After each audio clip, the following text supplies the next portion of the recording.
Retour sur le plateau de la semaine de l'Écho. Je vous présente brièvement mes invités. Avec moi, Philippe Chalmin. Rebonjour, professeur à l'Université Paris-Dauphine. Également Guillaume Clossat, président d'Europa Nova. Philippe de Sertine, directeur de l'Institut de Finance. Et Olivier Bérurier, actuaire et auteur du blog lescrises.fr.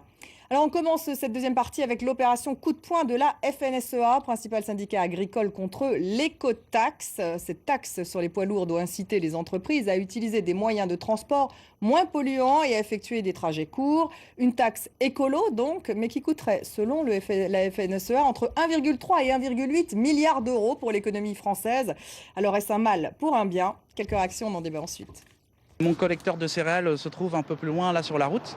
Donc, quand il va venir chercher mes céréales sur ma ferme, il paiera la taxe à vide pour venir chercher. Il repaiera la taxe pour aller au silo. Et il repaiera la taxe pour aller sur le port de Dieppe. Et il repaiera la taxe pour rentrer chez lui. On n'a franchement pas besoin sur nos territoires de se tirer une nouvelle fois une balle dans le pied. Le gouvernement est très conscient de la crispation que ça crée. J'ajoute qu'il y a déjà des mesures spécifiques qui ont été mises en œuvre. Pour la Bretagne, par exemple, où il y a eu une exonération de moitié. Derrière l'écotaxe, il y a les infrastructures et les investissements à faire. C'est ça aussi qui est important. On ne peut pas laisser penser tout simplement à un prélèvement qui viendrait empêcher l'économie de tourner. Alors Philippe Chalmin, un mal pour un bien, ça nous rend moins compétitifs mais en même temps plus écologiques. Une merveilleuse histoire française. Comment inventer un impôt? C'est pas que français, si j'ai bien vu.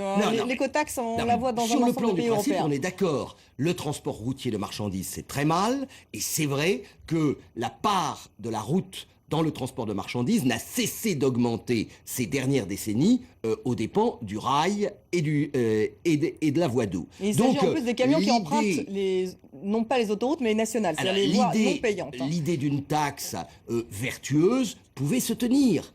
Alors ensuite, on a inventé une véritable usine à gaz pour collecter la dite taxe, avec des portiques de contrôle, etc., etc. Et puis on a oublié qu'il y avait un transport routier fatal dans un certain nombre d'activités économiques, notamment l'agriculture, que par exemple, et je prends le cas d'une exploitation agricole que je connais, éleveur de porc, eh bien, l'aliment pour nourrir les bestioles, il va arriver par camion, et puis les petites bestioles, elles vont repartir par camion à l'abattoir. Résultat, pour une entreprise, une exploitation agricole relativement importante, un coût d'une centaine de milliers d'euros, à peu près.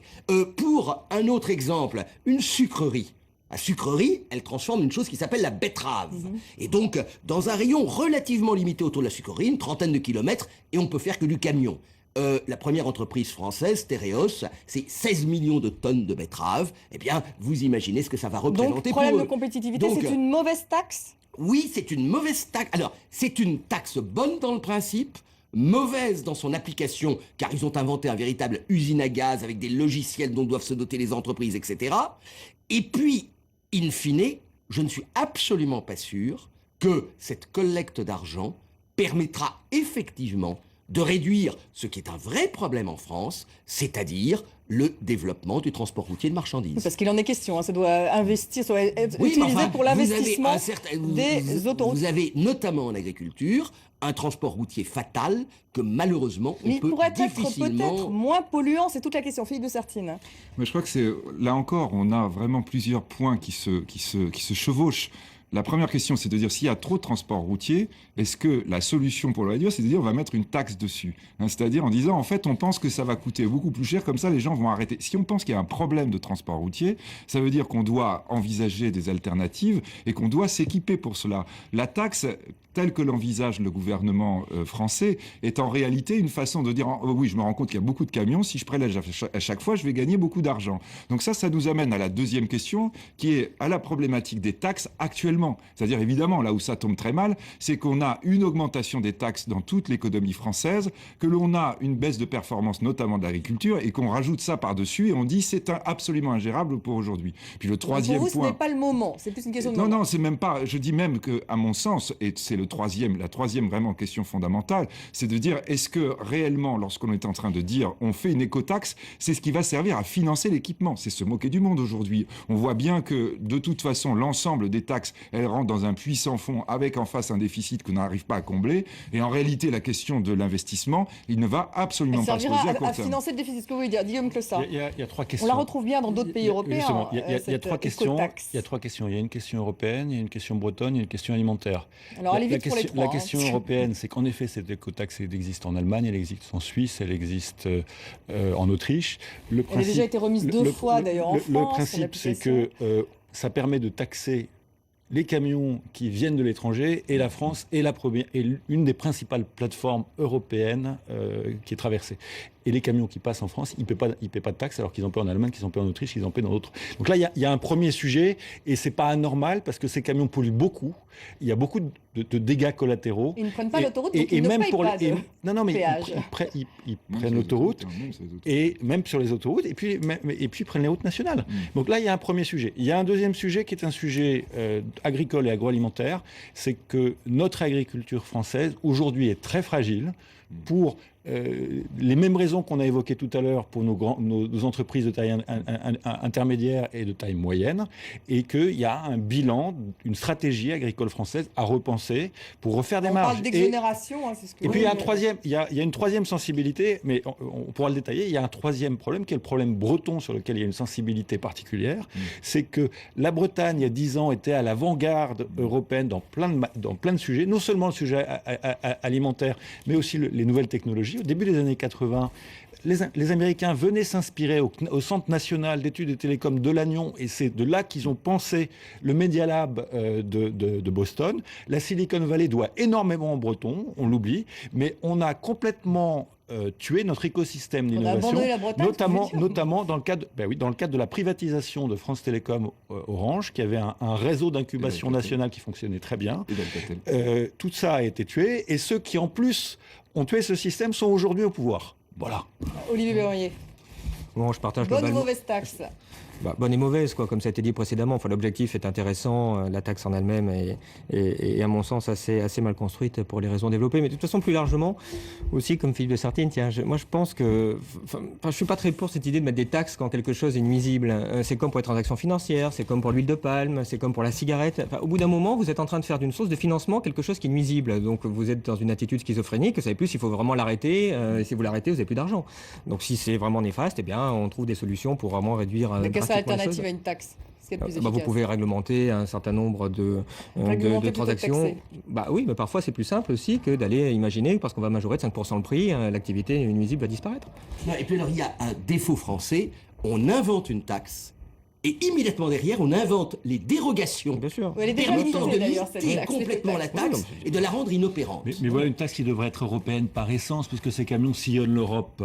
Je vous signale que les betteraviers, ils sillonnent pas l'Europe. Je parle pour tout ce qui est transport continental. Faut-il le faire uniquement pour le transport international? Moi, je pense que ça mérite d'être questionné, parce que là, il y a vraiment des externalités négatives. Philippe de Sertine et moi qui sommes aquitains, vous avez sur l'autoroute entre Bordeaux et le Pays Basque un mur de camions. Donc nous ne pouvons que aller dans votre sens. Et donc allons-y, posons le sujet au niveau européen pour le transport continental. Alors il y a une taxe qui ne sera pas européenne, c'est cette fameuse taxe des 75% qui a été votée. Et alors aujourd'hui, ce sont les footballeurs qui menacent de se mettre en grève parce qu'ils veulent être exemptés de cette taxe à 75%. Philippe Chalmin, qu'est-ce que ça vous inspire ?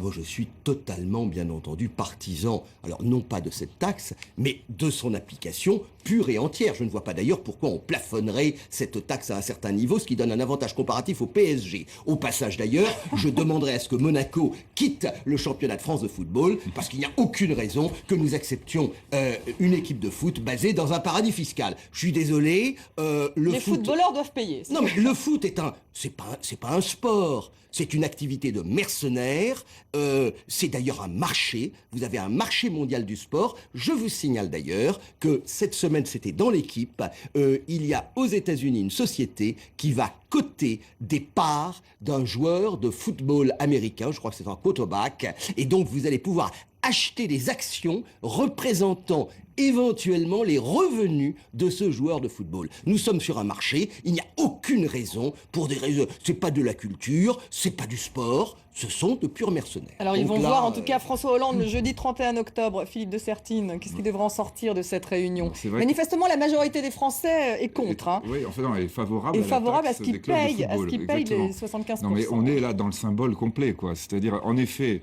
il y a quelque chose d'absolument incroyable quand on regarde les salaires qui sont versés au milieu du football, au sport en général, lié à la publicité, à la télévision. Il faut rappeler évidemment que c'est cet ensemble qui explique ces sommes extrêmement importantes qui n'existaient pas avant, alors que le football existait déjà.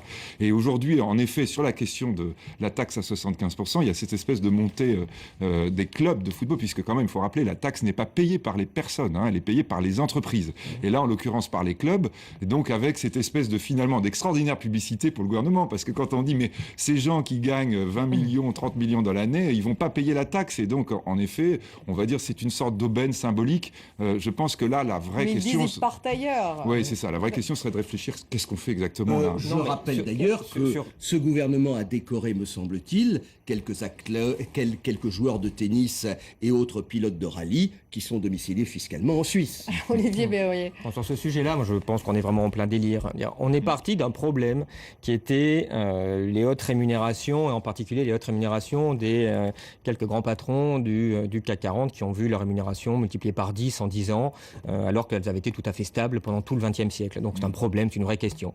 Alors on en arrive en disant il faudrait leur augmenter le taux de taxation au niveau de l'impôt sur le revenu, mettre à 75%, c'était 80-85 dans les Francs glorieuses. Qui, au final, donc au final, l'idée était bien de dire, l'idée était au final de dire, on va essayer de limiter de cette façon-là ce que va gagner un grand patron. Mais le problème, c'est que dedans, ils se sont mis aussi à mettre dedans les footballeurs, les stars de cinéma, etc. Puis au final, comme ça a été cassé, l'idée est de dire maintenant, c'est l'entreprise qui va les payer, ce qui ne sert plus à rien, parce que bien évidemment, sur une boîte du CAC 40, aller la taxer de quelques millions de plus au salaire du PDG, je pense que ça n'a pas posé un problème pour l'entreprise pour les payer. Et au final, vous avez une mesure qui ne sert plus à rien et qui se met à toucher les clubs de foot. Et pour le coup, comme eux, ils n'ont que des gros salaires, évidemment, c'est en train de doubler quasiment leur charge. Enfin, c'est du délire. Moi, je pense qu'il y a un sujet d'éthique. Si on regarde les pays scandinaves, malgré la globalisation des rémunérations, etc., on voit que les patrons, qui sont des grands patrons aussi, qui dirigent les entreprises mondiales, acceptent et même demandent des salaires qui sont beaucoup moins importants que les patrons français.